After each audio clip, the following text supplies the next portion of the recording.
ওম সাইরাম। সর্বজীবে বর্তমান বাবা সাই। যখনই আমি চোখ বন্ধ করে আমার প্রার্থনা জানাই, তুমি উত্তর দাও। আমার বিশ্বাসকে আরও দৃঢ় করো। যখনই আমি আন্তরিকভাবে প্রার্থনা করি, যা কিছু হোক না কেন বাবা, তুমি সর্বদা আমার সঙ্গে থাকো। যখনই আমি সমস্যায় জর্জরিত হই এবং তোমাকে একান্ত প্রয়োজন হয়, তুমি আমাকে একা ছেড়ে দাও না বা আমার থেকে দূরে চলে যাও না। তোমার জন্য যখন আমার অন্তর কেঁদে ওঠে, তখনই তুমি সাড়া দাও। আমার পাশে নিশ্চিত রূপে সর্বদা তুমি থাকো।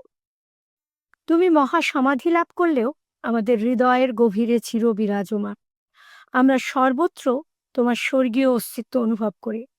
তুমি কোনো শব্দ উচ্চারণ না করে আমাদের সঙ্গে কথা বলো। প্রতি মুহূর্তে তুমি আমাদের সঙ্গে আছো, এটা সর্বদা নিশ্চিত করো। আমরা যেন কখনো পরাজিত না হই, সর্বদা যেন জয় লাভ করি। তোমার শারীরিক রূপ হয়তো আমাদের সামনে বিরাজমান নয়, কিন্তু কোনো অনুযোগ বা অভিযোগ করার কারণ তুমি আমাদের দাও না। তোমার সমাধিতে বিরাজমান তোমার অস্থিমালা সর্বদা সজীব। যারা মনে করে তুমি চলে গেছো, তারা সত্যিই নির্বোধ। তোমার ভালোবাসার প্রতি দৃঢ় বিশ্বাসই আমাদের বেঁচে থাকার মূল মন্ত্র। তোমার সান্নিধ্যে যত বেশি আমরা যাই, ততই গভীরে আমরা অবগাহন করি। কিন্তু বাবা, একটা ইচ্ছা আমার অপূর্ণ রয়ে গেছে। আমার এই ইচ্ছা একটা আলোড়ন তুলতে পারে। তোমার জীবন্ত রূপে আমি তোমাকে দেখতে চাই। বাবা, তুমি আমার হৃদয় বিদীর্ণ করো না। আমার এই একটা ইচ্ছা তোমায় পূর্ণ করতে হবে। তুমি আমার জন্য সর্বদা ৭ সমুদ্র পার করেছো। আমার জন্য ভাগ্যের চাকা পরিবর্তন করেছো। তুমি যখন সাই রূপে শিরডিতে ছিলে, আমি তোমায় দেখতে পাইনি। আমার মৃত্যুর আগে একবার এসে আমাকে দর্শন দাও। আমি তোমাদের সঙ্গে আমার সুন্দর অভিজ্ঞতার অংশ লিপিবদ্ধ করছি। আমার অভিজ্ঞতা নিশ্চয়ই তোমাদের ঠোঁটে মিষ্টি হাসি ফোটাবে। বিস্মিত হয়েও না যদি তোমাদের চোখ থেকে ২-১ ফোঁটা অশ্রুবারি নির্গত হয়। পরের দিন যখন আমি হাঁটতে গেলাম, আমি একটা কণ্ঠস্বর শুনতে পেলাম। কেউ যেন কথা বলছে। গোলাপের পাপড়ির উপর নিঃসৃত শিশির বিন্দু কথা বলছে। আমি কি জাগ্রত না স্বপ্নাবস্থায় আছি? শিশির বিন্দু তো কথা বলে না। তুমি আমার সঙ্গে দেখা করতে চেয়েছিলে, তাই তো? আমি এখানে। কেন তুমি চঞ্চল হচ্ছ? শান্ত থাকো। এটা কি স্বপ্ন, নাকি বাবা তুমি কথা বলছো? বলো বাবা, উত্তর দাও। আমি জানি না কেন, কিন্তু আমি অনুভব করলাম যে শিশির বিন্দু হাসছে। সত্যি কথা বলতে, ভয় পেয়ে হয়তো আমি দৌড়ে ১ মাইল চলে যেতাম। তুমি তোমার মৃত্যুর আগে আমার জীবন্ত রূপ দেখতে চেয়েছিলে। আমি এই শিশির বিন্দুর মধ্যে বর্তমান। এই শিশির বিন্দুর একটি আত্মা আছে যা আমার। আমি কিছুই বুঝতে পারছি না।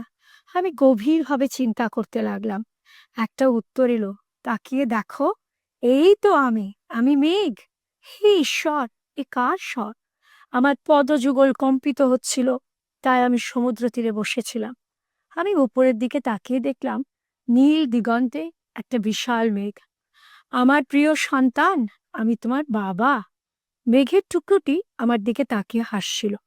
হঠাৎ একটি বৃক্ষ থেকে আমি কারুর কণ্ঠ শুনলাম, এই বৃক্ষের মধ্যে আমার বাস। বাবা বললে। এরপর আমি একটি ঝিনুকের মধ্য থেকে শব্দ শুনলাম, পবিত্র নীল সমুদ্রে আমার বাস। বাবার দিব্য আত্মা, আমারও আত্মা, নিঃসৃত হলো ঝিনুকের কণ্ঠ থেকে। এরপর আমি বিহঙ্গের সুমধুর গীত শুনলাম, এমনকি ঋতুমণ্ডলীয় কথা বলল। সর্বোচ্চ শব্দ নিঃসৃত হলো বসন্ত ঋতু থেকে। তোমার বাবার দিব্য আত্মা হলো সমগ্র বিশ্ব ব্রহ্মাণ্ডের আত্মা। এই সত্যকে উপলব্ধি করাই হলো তোমার জীবনের লক্ষ্য। তোমার বাবা জন্মরহিত, সুতরাং তাঁর মৃত্যু কি করে হতে পারে? তিনি জন্ম মৃত্যুর ঊর্ধ্বে। তোমার ঠোঁটের হাসি, তোমার অশ্রুজল, সবই তোমার বাবা। তুমি ভেবেছিলে তিনি বেঁচে ছিলেন, তার সমাধির সঙ্গে সঙ্গে তিনি অন্তরিত হয়েছেন। এটা তোমার মনের কল্পনা, যেহেতু তুমি সেইভাবেই চিন্তা করো। বাবা জন্ম মৃত্যুরহিত। তিনি স্বমহিমায় ভাস্বর, প্রত্যেকটি জীবে বর্তমান। প্রতিটি রূপের মধ্যেই তিনি শ্বাস প্রশ্বাস গ্রহণ করেন। তিনি হলেন শিশির বিন্দু, মেঘ, বৃক্ষ, তিনিই চন্দ্র, তিনিই নক্ষত্র এবং সমগ্র আলোকপুঞ্জ রাশি। তিনি তোমার হৃদয়ে বাস করেন এবং আমার হৃদয়েও তাঁর বাস। সৃষ্টির পূর্বেও তিনি ছিলেন। এখনো তোমার মনে প্রশ্ন রয়েছে? আর কি কোনো সন্দেহ আছে? আরও যদি জানতে চাও, মেঘপুঞ্জ রাশির কাছে যাও। মেঘ এবার হাসল, তারপর গর্জন করল, যেহেতু বিদ্যুৎমালা প্রতিভাত হলো। সেই বিদ্যুতের আলোক শিখার মধ্যে হঠাৎ দেখলাম সিংহাসনে বসে আছেন সদা হাস্যময় আমার বাবা। আমি তীব্র উজ্জ্বল আলো দেখলাম এবং লক্ষ সূর্যের উত্তাপ অনুভব করলাম। এরপর লক্ষ লক্ষ শীতল বারিধারা নেমে এলো।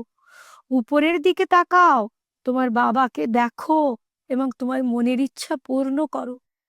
তিনি বাড়ি বিন্দুর মধ্যে বর্তমান, তিনি অগ্নির মধ্যেও বর্তমান, তিনি এই ব্রহ্মাণ্ড, তিনি সমগ্র বিশ্ব। যাও, পদ্যে গদ্যে ছন্দে তাঁর মহিমা গীত গাও। মেঘ বা শিশির বিন্দুর কাছে ছোটাছুটির প্রয়োজন নেই। তোমার আত্মারূপেই তাকে জানো, কারণ তোমার মধ্যেই তাঁর বাস। আমি চোখ বন্ধ করলাম, তার নাম স্মরণ করলাম এবং নিজের মধ্যে দেখলাম, নিজের ভেতর সন্ধান করলাম। কি অদ্ভুত ব্যাপার! সুন্দর এক হাসি নিয়ে তিনি আমার হৃদয়ে বাস করছে। তিনি আমার দিকে তাকিয়ে হাসলেন এবং আমি আবার একটা কণ্ঠ শুনলাম, কিন্তু এবার আমি আমার হৃদয়ের ভেতর থেকে সেই কণ্ঠ শুনতে পেলাম। কি পরিষ্কার, অথচ কি তাৎপর্যপূর্ণ! এই তো আমি, তোমার বাবা। তোমার ইচ্ছা কি পূর্ণ হয়েছে? তুমি যা চেয়েছিলে তা কি তুমি পেয়েছো? তুমি কি অবশেষে খুশি হয়েছো? তুমি মৃত্যুর আগে একবার আমার জীবন্ত রূপ দেখতে চেয়েছিলে। আমি তোমাকে একটা নয়, আমার লক্ষ লক্ষ রূপ দর্শন করালাম। বাবা বললেন, তুমি যদি সত্যিই খুশি হও, তাহলে সমগ্র বিশ্বকে এই মহান সত্য জানাও। তুমি আমার প্রিয় বাবা সাই। আমার চোখের জলে, হাসিতে, সব কিছুতেই তুমি বর্তমান। তোমাকে প্রাণ ভরে ভালোবাসায় আমার জীবনের লক্ষ্য। আমার ইচ্ছা পূর্ণ হয়েছে বাবা। আমার পরম পিতা, মাতা, সখা, আমার প্রিয় বাবা সাই। তোমার চরণে বাবা আমার শত কোটি প্রণাম। ভবনদী পার করো, হে আমার প্রিয় সাইরা।